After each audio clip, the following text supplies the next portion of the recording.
Hello. मैं Ram Avtar Singh Rao Asalpur education YouTube पे आप सभी का स्वागत करता हूँ।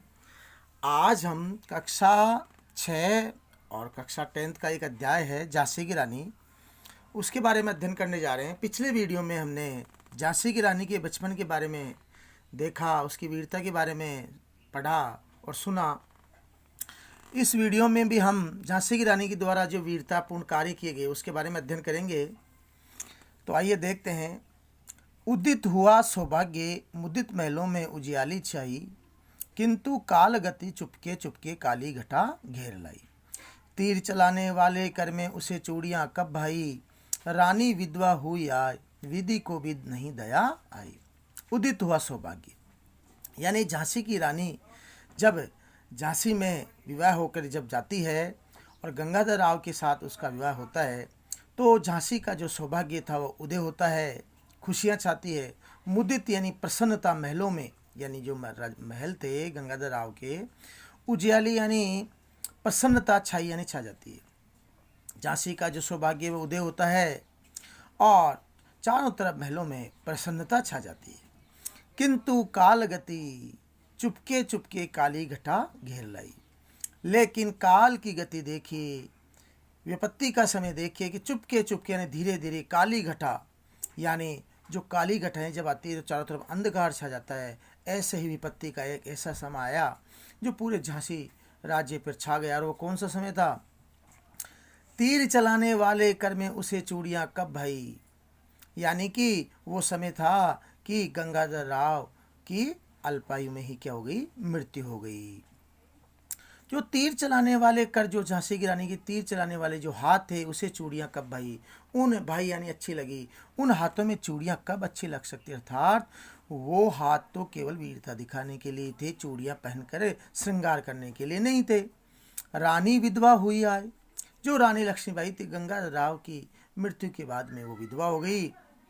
और हिंदू धर्म में जब किसी के पति की मृत्यु हो जाती है तो उस स्त्री को विधवा कहा जाता है। हाय यानी बेचारी, बेचारी वो रानी लक्ष्मीबाई थी, वो विधवा हो गई। विधि को भी नहीं दया आई, विधि यानी विधाता, ईश्वर को भी इस पर दया नहीं आई कि अल्पायु में ही, कम समय में ही रानी लक्ष्मीबाई विधवा हो गई। निसंतान मरे राजा जी, यानी जो राजा गंगाधर राव था वो बिना अपने संतान उत्पत्ति के ही, बिना संतान के, बिना पुत्र प्राप्ति के ही स्वर्गवास हो गए। रानी शोक समानी थी, रानी जो थी लक्ष्मीबाई वो शोक यानी दुख में समानी यानी समाई हुई थी, अर्थात अत्यधिक दुख से वो गिर गई। बूंदेले हर बोलों के मुंह हमने सुनी कहानी थी, खूब लड़ी मर्दानी वह तो झांसी वाली रानी थी।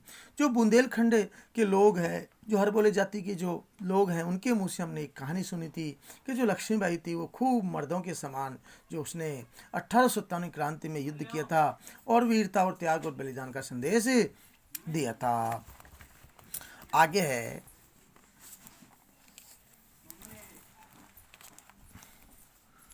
बुझा दीप झांसी का तब डलहोजी मन में हर्षाया, राज्य हड़प करने का उसने ये अच्छा अवसर पाया। फौरन फौज भेज दुर्ग पर अपना झंडा फहराया, लावारिस का वारिस बनकर ब्रिटिश राज्य झांसी आया। अश्रुपूर्ण रानी ने देखा, झांसी हुई वीरानी थी, बूंदेले हर बोलों के मुंह हमने सुनी कहानी थी, खूब लड़ी मर्दानी में तो झांसी वाली रानी थी। बुझा दीप झांसी का, जो झांसी राज्य का दीपक था, जो गंगाधर राव थे, उनका जीवन का अंत हो गया, तो वो दीपक के समान झांसी में उजियाला करने वाले थे, झांसी राज्य के राजा थे, वो दीपक था जो था वो बुझ गया, अर्थात गंगाधर राव की मृत्यु हो गई। तब डलहौजी मन में हर्ष आया।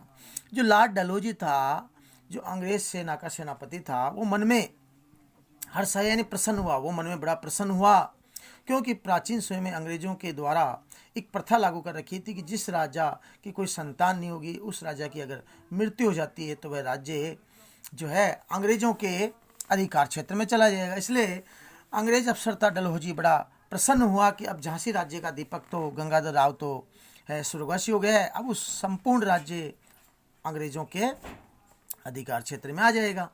राज्य हड़प करने का उसने ये अच्छा अवसर पाया और राज्य झांसी राज्य को हड़पने का उसने अच्छा अवसर पा करके आक्रमण करने की योजना बनाई। फौरन फौज भेज दुर्ग, और उसने फौरन यानी तुरंत फौज यानी अंग्रेजी की फौजों को, सेनाओं को दुर्ग के यानी झांसी के जो दुर्ग था वहाँ भेज करके अपना झंडा फहराया, अंग्रेजी सेना का झंडा फहरा दिया। लावारिस का वारिस बनकर ब्रिटिश राज्य झांसी आया और लावारिस जो था झांसी राज्य, जो निसंतान, जो बिना राजा के था, उस लावारिस राज्य का वारिस यानी उत्तराधिकारी बन करके ब्रिटिश राज्य जो है अर्थात अंग्रेजों का राज्य है, अंग्रेज जो है सत्ता है, वो वहाँ पे उन्होंने अपने सत्ता का अधिकार कर लिया, यानी अंग्रेजों का अधिकार हो गया। अश्रुपूर्ण रानी ने देखा झांसी हुई वीरानी थी। जो अश्रुपूर्ण मतलब रानी जो थी, उनकी आंखों में से आंसू आ गए, क्योंकि उसका राज्य है अंग्रेजों के द्वारा हड़प लिया जाना था और झांसी हुई वीरानी थी। और झांसी जो थी राज्य, वो भी वीरान हो गया, सुनसान हो गया, क्योंकि बिना राजा के उस राज्य का कोई महत्व नहीं रह गया था। बूंदेले हर बोलों के मुँह हमने सुनी कहानी थी, खूब लड़ी मर्दानी में तो झांसी वाली रानी थी। बुंदेलखंड के हरबोले जाति के लोगों के मुँह से हमने इस कहानी सुनी थी कि जो झांसी की रानी थी मर्दों के समान लड़ी थी और बहुत वीरता दिखाई थी। अनुनय विनय नहीं सुनती है विकट शासकों की माया, व्यापारी बन जाया चाहता तब जब ये भारत आया। डलहो जी ने पैर पसारे अब तो पलट गई काया, राजाओं नवाबों को भी उसने पैरों ठुकराया। रानी दासी बनी बनी यह दासी अब महारानी थी, बूंदेले हर बोलों के मुँह हमने सुनी कहानी, खूब लड़ी मर्दानी में तो झांसी वाली रानी थी। अनुनय विनय, अनुनय विनय का मतलब प्रार्थना, और विनम्रतापूर्ण विनय यानी विनम्रतापूर्ण जो अनुनय यानी प्रार्थना की झांसी की रानी लक्ष्मीबाई ने झांसी राज्य को अंग्रेज राज्य में नहीं मिलाने की। विकट शासकों की माया, माया यानी प्रभाव, जो विकट थे, जो भयंकर जो शासक थे अंग्रेजों का हृदय नहीं पसीजा, नहीं पिघला और उन्होंने झांसी राज्य को अंग्रेजी राज्य में मिलाने की बात है वो बरकरार रखी। रानी लक्ष्मीबाई की प्रार्थना को स्वीकार नहीं किया। व्यापारी बन गया चाहता था जब भारत आया।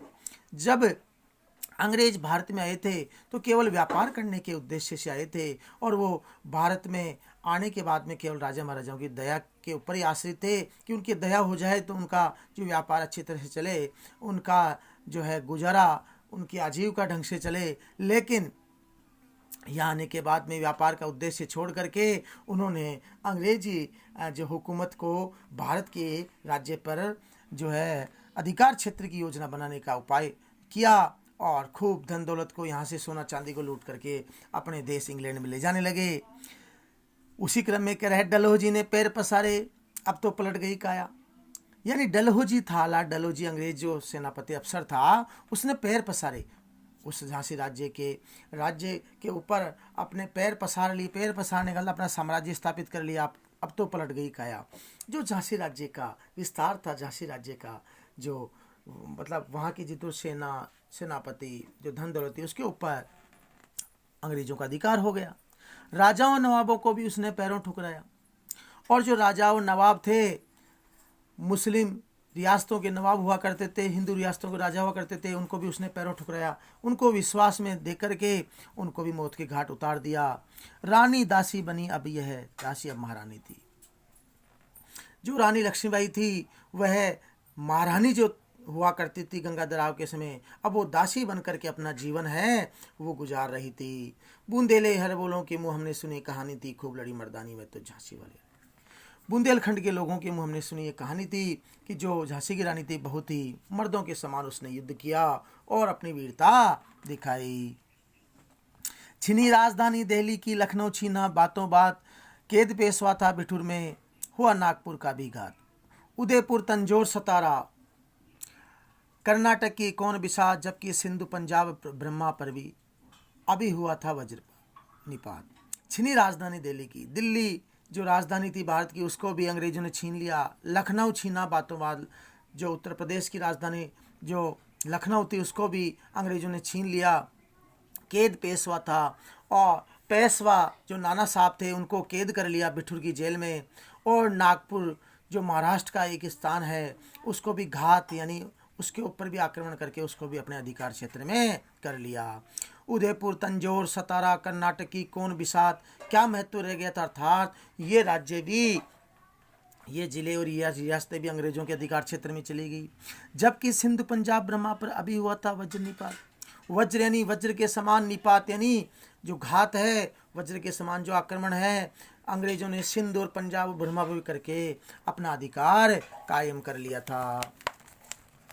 उसके बाद में कह रहा है कवित्री, बंगाले मद्रास आदि की भी तो वही कहानी थी, बुंदेले हर बोलों की हमने सुनी कहानी थी, खूब लड़ी मर्दानी में तो झांसी वाली। बंगाल मद्रास की भी यही कहानी थी कि अंग्रेजों द्वारा वहाँ पे भी आक्रमण करके अधिकार कर लिया गया और उन राज्यों को राजाओं के विहीन मान करके उनकी धन संपदा को खूब लूटा। बुंदेले हर बोलों की वो हमने सुनी कहानी थी, खूब लड़ी मर्दानी वह तो झांसी वाली। बुंदेलखंड की हर बोलों की जाति के लोगों की मुँह हमने सुनी ये कहानी थी कि जो लक्ष्मीबाई थी उसने मर्दों के समान युद्ध किया और वीरता दिखाई।